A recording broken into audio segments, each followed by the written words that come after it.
rock miners, to the shaft house we must go. Gold, the metal men have lusted after since before the days of the pharaohs. There's probably been more conflict over it than any other mineral, and that doesn't seem about to change here in New Zealand.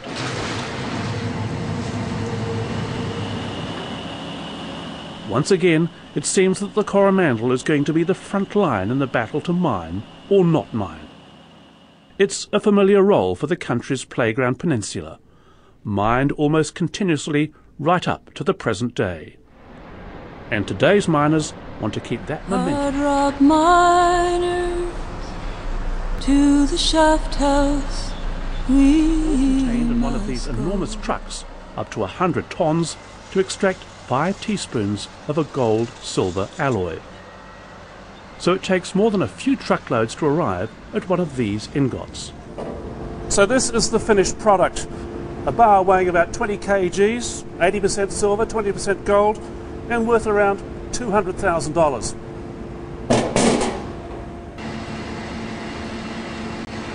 And that profit goes offshore, since Newmont is based in Denver, Colorado.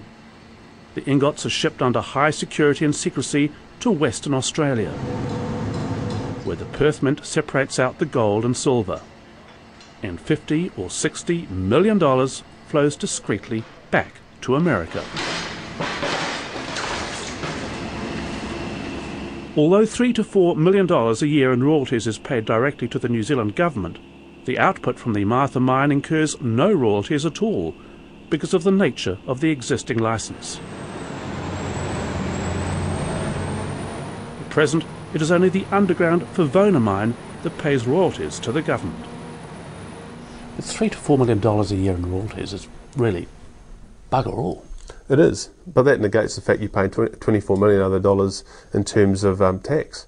It's not just the royalties. The royalties is just one part of the equation. The tax and royalties, of course, disappear into the government coffers. So what is left for Waihi? Well, Newmont point to the $200 million they say they spend in New Zealand each year, and the 350 mine workers, many of whom are earning six-figure salaries. But the town has had its setbacks. In 2001, a massive collapse of old underground workings wrecked houses and made parts of the town uninhabitable. We are miners, hard rock miners, to the shaft house we must go.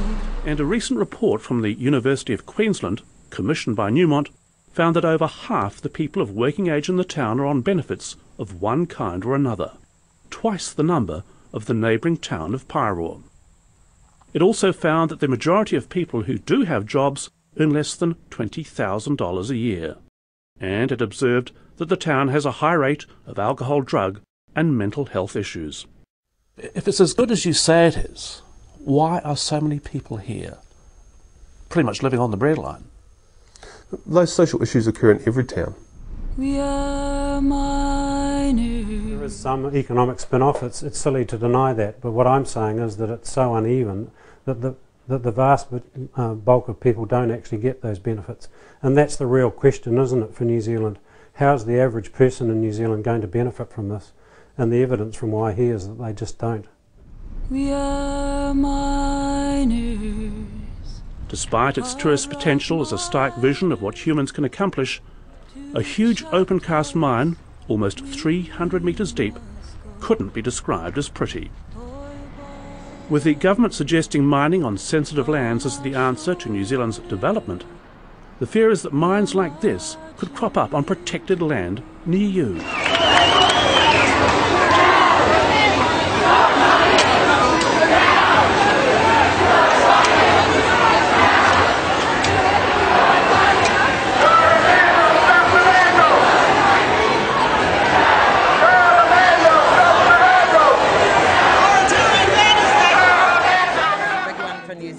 The government proposing to go into its Schedule 4 protected conservation land for mining of coal, silver and gold is not being met well by the New Zealand public, and this is a great sign. And this is what we do in a democracy when the government is stupid shit. We stand up and say, hell no! The message for the mining industry is that we will fight you every step of the way, and you will lose.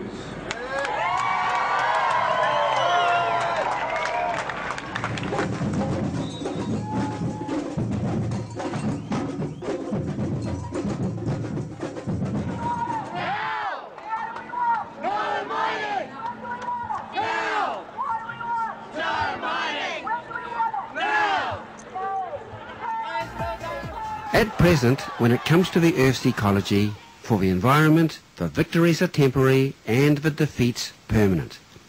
This is nowhere more so, it seems, than on the Coromandel Peninsula here in New Zealand, which has been the site of a decades-long battle between mining and conservation interests, a battle we all thought was over, but which it seems the government wants to reopen again.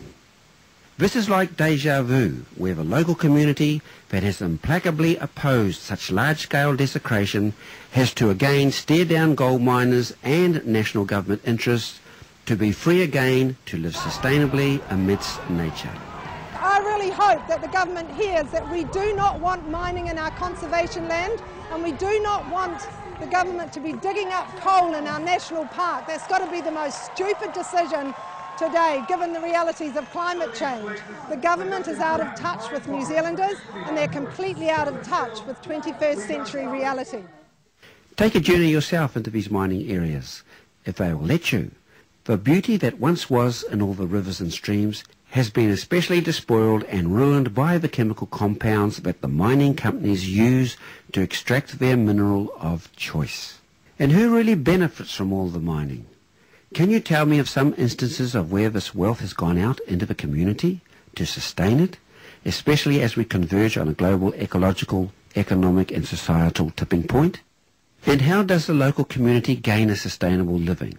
How long does it last? And why are there no living examples of a mining company that has received kudos from the environmental world for best practice? For over $2 billion of gold has come out of the Coromandel Peninsula since mining, but who has truly gained from this so-called wealth? The government? The community? The environment that is the one that sustains our bodies? We are mining. What type of mining are they going to be doing, and what minerals? Well, it appears as if the two main target minerals are coal and gold. Coal is found mostly in the South Island, and there are areas even in national parks which it appears the government is looking at opening up to mining. And then there's the other major mineral is gold, which is found also in the South Island, but also in the Coromandel Peninsula, also in Nelson, which is in the South Island of New Zealand. I mean, there may be other minerals that are maybe smaller in scale in terms of their location, but if you had to name two, I would say it would be coal and gold. Well, I know that they took out $2 billion worth of gold out of Coromandel, and that's a lot of gold. You're talking historically? Since they started in that place, yes. And as a result, they did leave quite a bit of damage, did they not? There is certainly some damage. I mean, the old-scale mining was sort of fairly small-scale stuff compared to modern open-cast mining. But even so, I could take you into the streams that run down into the town I live in called Thames, and there are streams that flow out of old mining workings from over 100 years ago, and those streams still to this day have acid mine drainage, and so there's very little life in those streams. They run sort of a reddy brown colour with the oxidation, and they're very high in heavy metals, talking quite toxic things for the environment like cadmium and zinc and lead and arsenic and stuff like that. And in fact, the local town here has several streams quite close by which could be used for a water supply for the town, and they can't use those streams, so they have to take the water from another valley several kilometres away. And so that's just one example of the ongoing effect of mining which has lasted 100 years, and that's the major problem with mining in terms of environmental pollution, is this phenomenon called acid mine drainage. From the grinders, the crushed ore is mixed with water in these vats.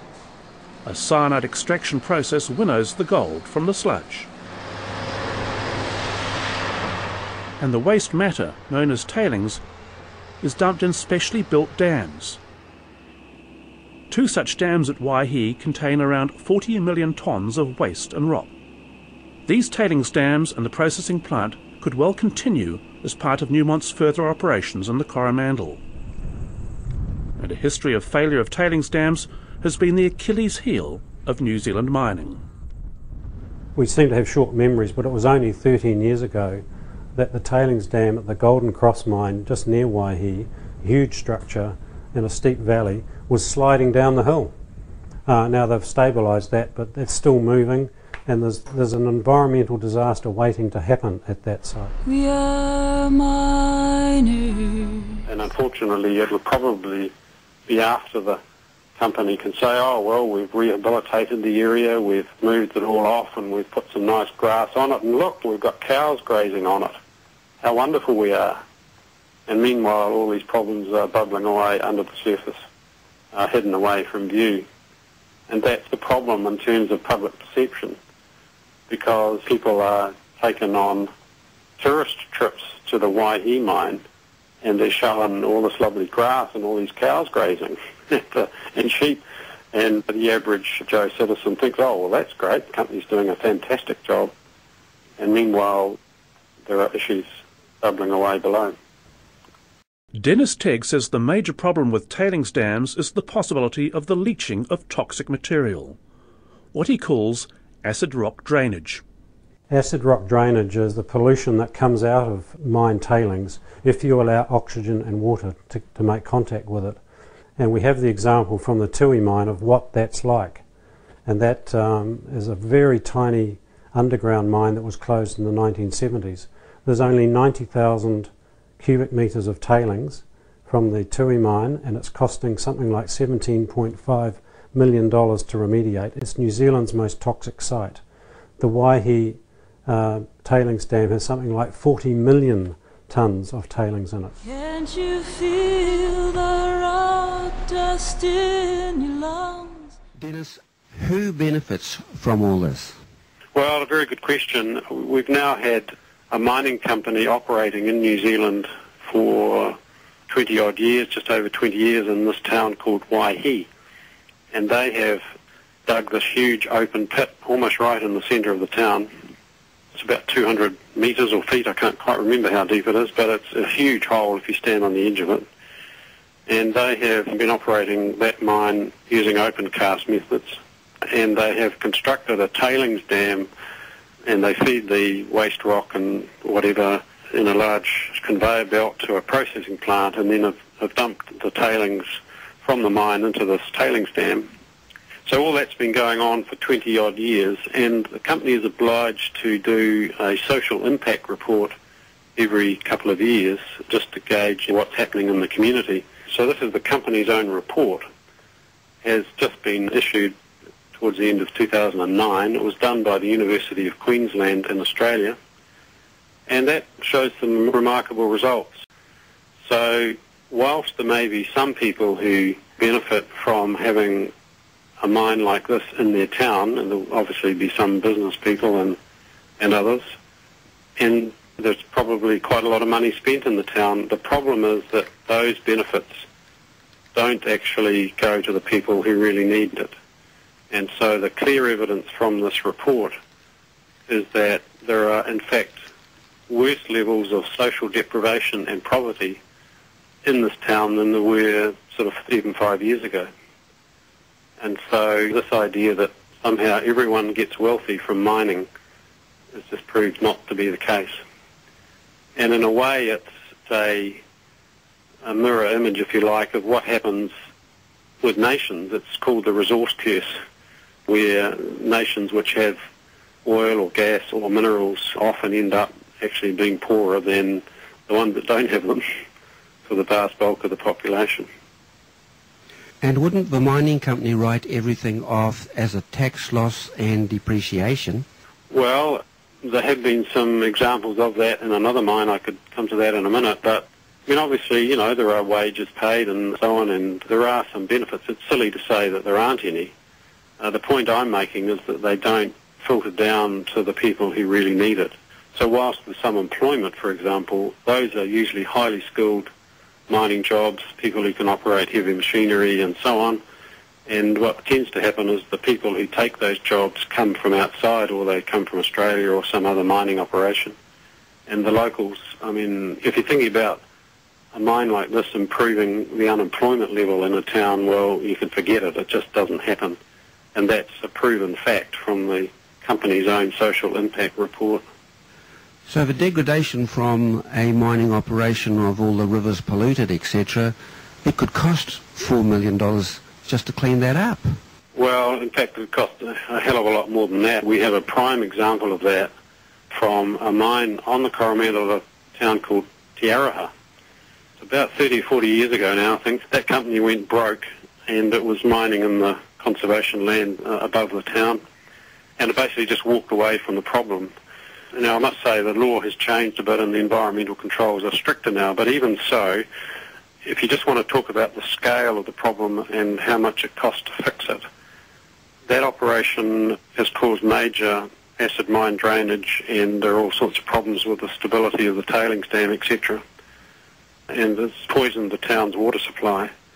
People have been wrangling ever since as to who's going to be responsible for the clean-up, and it's now New Zealand's most hazardous waste site, and eventually the government have said, oh, well, you know, we'll come to the party, and they put an estimate of $10 million to clean up this operation. Now, to give you an idea of the scale, we're talking about something like 500 or 600,000 cubic metres of waste material at this Tui mine near Te Araha. The open cast operation in Waihi, by the end of its life, produced something like 40 million cubic metres of tailings and waste rock, and so that's something like 7,000% larger.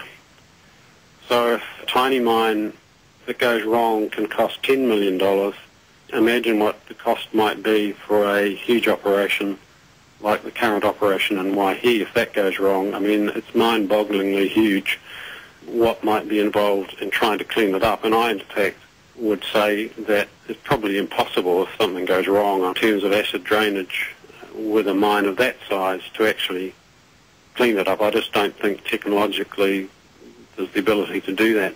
We are miners, hard rock miners. The history of these tailings dams in the US and in other places with high levels of environmental protection show that there's, well, I can't find an example of a modern mine using this technology that has been closed, say, for 40 years, which is not leaking. So the whole scenario is perfectly set up for mining companies to sort of do their thing, move on, take their profits, and if there's a bond ostensibly to protect the environment, they can pick up their bond and move on. And the reason for that is that acid mine drainage takes probably 30, 40, sometimes 50 or more years to really sort of kick in. And it's beautifully set up for the company to just move on and leave the mess for someone else to have to deal with. We are miners, hard rock miners. National Corporation Newmont. They have also been mining in South America, and there's the Green Member of Parliament, Catherine Delahunty, doing work with that. Yeah, Catherine has an interesting history. She was actually a coordinator of Coromandel Watchdog in the height of the direct action campaigns, and she's now an MP in our Parliament, and she's got a couple of films that she's obtained of Newmont's operations in other countries, and one is, I believe, in Peru, where there was a major mercury poisoning of the town's environment, and a lot of people were ill, and I think it may have died from that. And I don't think there's a film on it, but there's also well-documented civil rights abuses and use of security, private security forces by Newmont in Ghana. And there may well be other cases. I'm not that familiar with those, but certainly what tends to happen is that where these companies can get away with environmental degradation, and social rights abuses, they will do it.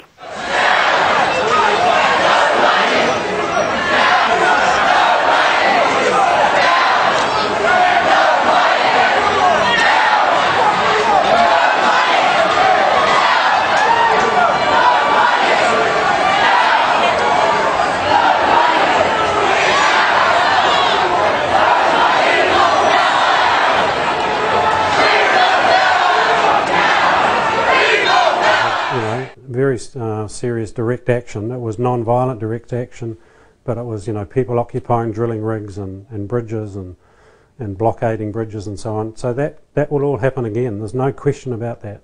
People are not going to stand for this.